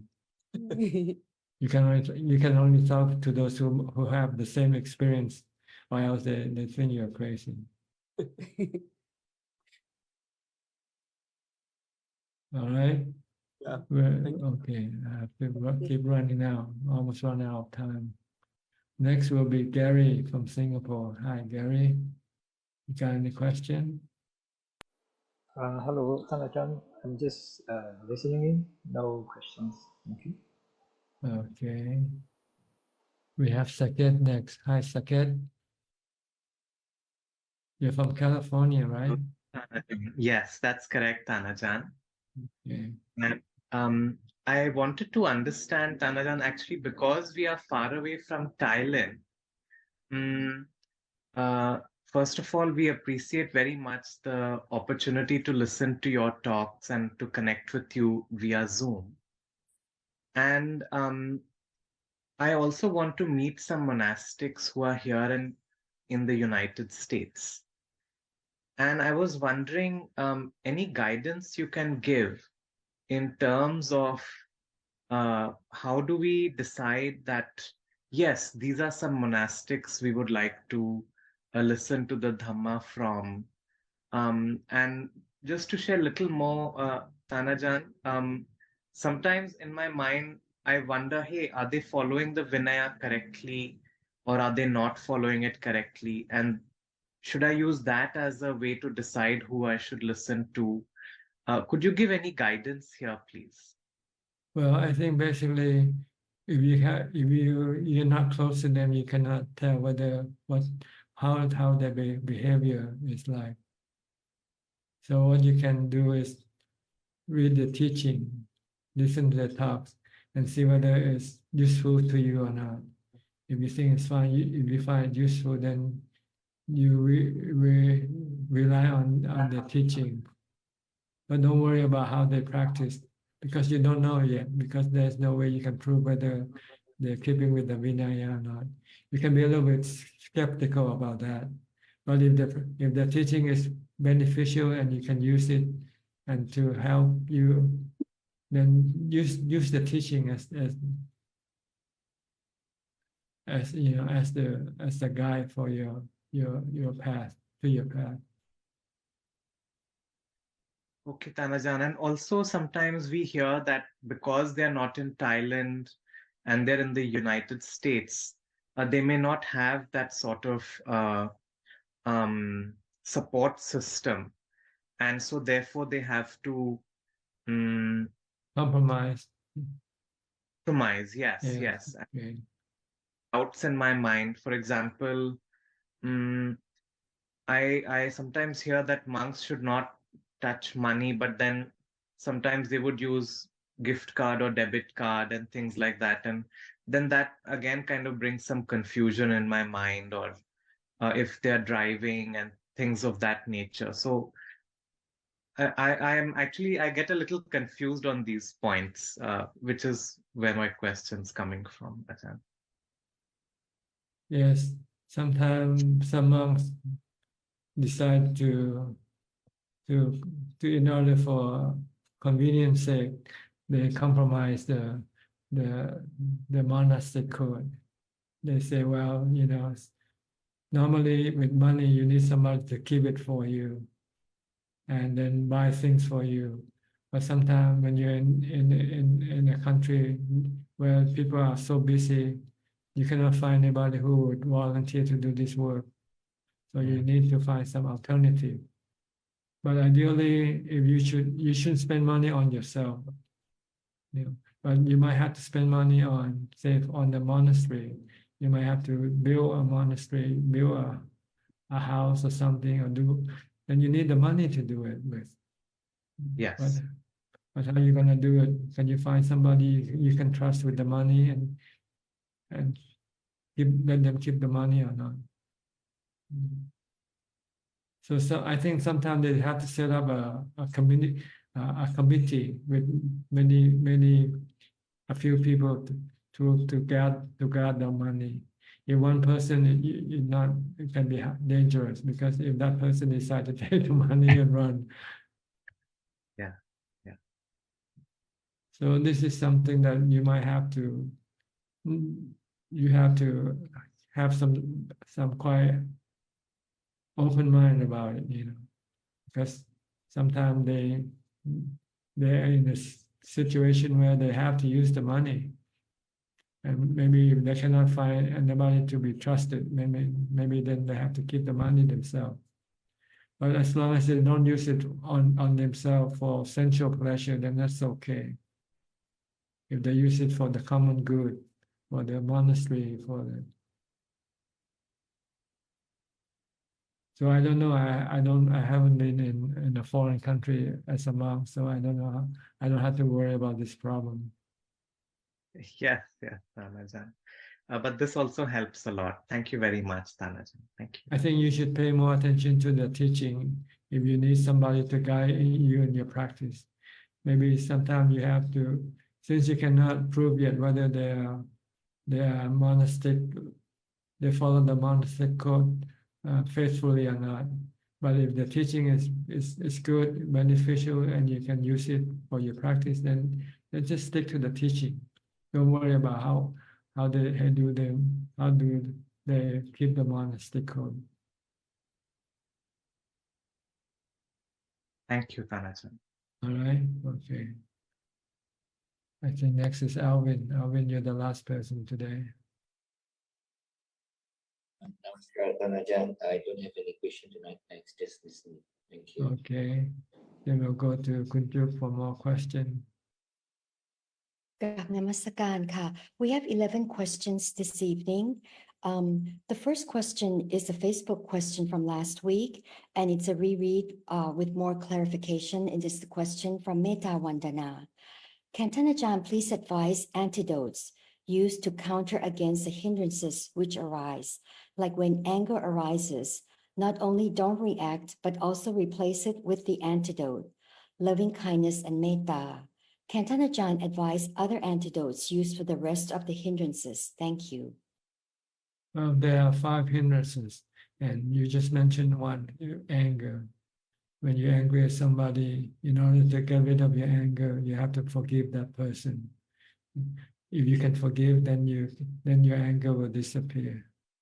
Because if you're angry, you will find difficult to meditate. So you have to forgive the person who did something wrong to you and make you angry. If you can forgive, then your anger will disappear.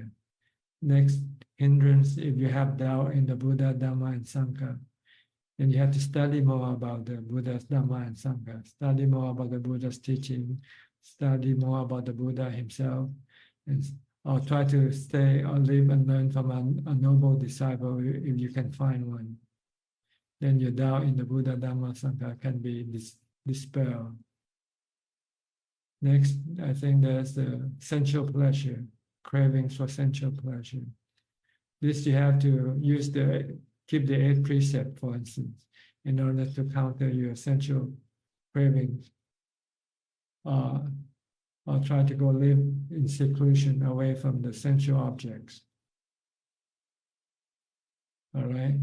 Or if it's sexual desire, then you have to contemplate on asubha, on the 32 parts of the body, or the stages of the corpse, the decaying corpse, in order to stop your sexual desire. And if you have sloth or torpor, it means you eat too much. So you have to try to reduce your food consumption. Like keeping the 8 precepts, you don't eat after midday, for instance. Or if you still find you're still sleepy, then you might have to reduce more by maybe just eating once a day. Okay. Another way to counter this sloth or torpor or sleepiness, it's good to go meditate in a scary place, like in a cemetery, in a forest, where there are wild animals. This can make your sleepiness disappear, because you'll be alert. And next is, if you have anger, you have doubt, you have sloth and torpor. If you have restlessness and agitation, that means you don't have enough mindfulness. So you have to practice more of mindfulness. Because with mindfulness, you can reduce your thoughts. And by reducing your thought, you can reduce the restlessness and agitation. And the last one is what? I cannot say it. Anger, sensual pleasure, doubt. That's all. There's all 5 of them now, I think. The next 7 questions are from the assistant Gmail. The first question is from Sam from Australia. If my mind is restless and thoughts keep forming during meditation, I use mantra, resting, resting, resting, to tell my mind to rest. Can I use different mantra words based on the condition of my mind during meditation? If it works for you, then yes, anything, any mantra you can use, any method you can devise to calm your mind, that's okay. The next question is from Yeti Aprilia. Can I listen to your YouTube Dhamma channel as my meditation object? Yes, you can use that also as a way of meditating. But it might not get you to deep calm. It might get you to a certain level, but not deep enough. If you want to go deeper, you might have to watch your breath after you finish listening to Dhamma talk, and continue on with watching your breath. The next 4 questions are from Diana Angeli from Canada. Question 3. The mindfulness, is it only for breath or can it also be for body, like when functioning and moving in daily life, working and talking and etc.? Yes, when you're working, when you're moving, you use the body as your object of mindfulness. But when you're sitting, when your body is not doing anything, then you use the breath as your object of mindfulness. Question 4. When thinking to solve the problem, would it be helpful to keep with mindfulness, or is it better to focus on thinking or doing only for the work, solving problem for the solution? Oh, you have to think when you have to solve problem, but you think rationally rather than emotionally. The next question, is it not more helpful for me to go to dana and meditation at the monastery to partake in chant for focusing and also for dana with mindfulness, and especially with my child, to teach her those external instruments, because at the monastery, the space is conducive for meditation for me and my girl, rather than staying at home with all the neighbors and the distractions, social events. In this case, I think it's beneficial that taking those steps in dana is more wholesome. Is this correct? Yes. The next question, if mindfulness of breath is weak at the moment of conflict in family relationships, feelings are overwhelming for others and also becoming so difficult in reaction for myself, unpleasant sensations and difficult moment in life, which concept is better to focus on? I understand anicca. However, at the moment, the reaction is still stronger. Please kindly advise. Sometimes on anatta, if you can reflect on anatta, that can be useful. By anatta, I mean you have to look at everything as like they are like the weather.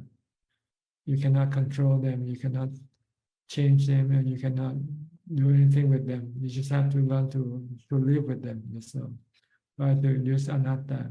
You know, when everything else fails, just say, oh, everything is anatta. And all you have to do is just try to live with them. That's all. The next question is from Samanji. The 4 foundations of mindfulness are mindfulness of body, feelings, mind, and Dhamma. Can a person keen to enter the path to become enlightened choose and practice either of the 4, or is it necessary to practice all 4? See, the word foundation of mindfulness, it can become a little bit confused, because when we talk about mindfulness, it only deal with the first part, the mindfulness of breathing and mindfulness of the body. This is the practice of mindfulness. But the other part, they are more for vipassana, wisdom, like contemplating on the nature of the body as being anicca, birth, aging, sickness, and death, for instance, or asupa, not being attractive. This is more wisdom, or vedana, feeling. This is learning how to live with painful feeling. So this is more about wisdom. But the practice of the teaching in the 4 foundations of mindfulness they are teaching that we have to follow step by step. The first step is to develop mindfulness by being mindful of your body movement, kaya kata sati. And then when you're sitting, when you're meditating, sitting down, then you use anapanasati, watching your breath, until you eventually develop jhana. Once you have developed jhana, the next thing is to go to vipassana level. Study the nature of the body first, that the body is anicca, dukkha, anatta, and let go of your attachment to your body. And then you go to vedana, feeling. Study the nature of feeling as being anicca, dukkha, anatta also. And then let go of your attachment to them. And then you go to study the nature of the mind, which is constantly changing. The things in the mind keeps constantly changing. The mind states, the mind keeps changing. Sometimes it has good feeling. Sometimes it has bad feeling. Sometimes it's happy. Sometimes it's sad. For instance, they are constantly changing, and you have to learn how to deal with them by accepting them. They are anicca, dukkha, anatta. See? So once you can let go of all this attachment to your body, to your feeling, and to your mental state, then you become enlightened, fully enlightened. The next 3 questions are from Pauline Soon. Can Ajahn explain why meditation is a merit to our life? Well, it makes you happy. Happiness is merit. Happy of heart, happy of mind, not happy of body. Next question, is holding 8 precepts beneficial to our meditation practice? Yes, it can support your meditation practice because it will give you the time to do the meditation. If you don't keep the 8 precepts, for instance, if you keep the 5 precepts, then you can still have sex with your partner. You can watch television. You can eat anytime you want. Then you won't have the time to meditate. But if you keep the 8 precepts, then you cannot do all these activities. Then you will have the time for meditation. And from Pauline Soon, can Ajahn show me the way to let go as we are lay people? Let go of what? The way to let go as we are lay people. You have to see everything as harmful to you, not beneficial to you. You can look at money as being harmful to you, then you give up all your money. If you find your wife is harmful to you, give up your wife. Everything is harmful to you, but you don't see it harmful, that's all. Your delusion keeps telling you they are good for you, they are beneficial to you. But in fact, they're the one that cause you suffering, right?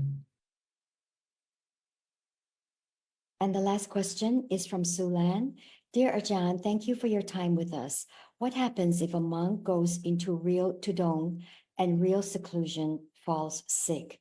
Can they bring medication with them to prevent sickness, or can they plug herbs for self-medication? Thank Satu. They usually use the Dhamma medicine, which is vipassana. Study the nature of pain and let go of the pain. Study the nature of the body, that one day the body is gonna die. So if it's gonna die now, let it happen. So they don't worry too much about pain or sickness or death. Because they're dead, they go into the forest to give up the body, to give up their attachment to the body. So if they should get sick, then they consider it to be a test for them, whether they can pass this test or not, whether they can get let go of their attachment to the body and let the body get sick and die. That is all for the questions. So medicine is not the thing they worry about. What they worry about is whether they can get rid of their attachment to the body or not. If they want to get rid of their attachment, then they don't take any medicine with them. Because by having medicine, it means you still want to cling to your body. Okay, that's all the question, right? Okay, that's about all the time we have for tonight. Thank you for your participation, your company. I hope this meeting is useful to you and could help you advance in your practice. In the meantime, please stay safe, stay mindful, and keep on practicing. And if all goes well, I'll see you all at the same time next week. Thank you and goodbye. Thank you. Thank you, Ajahn.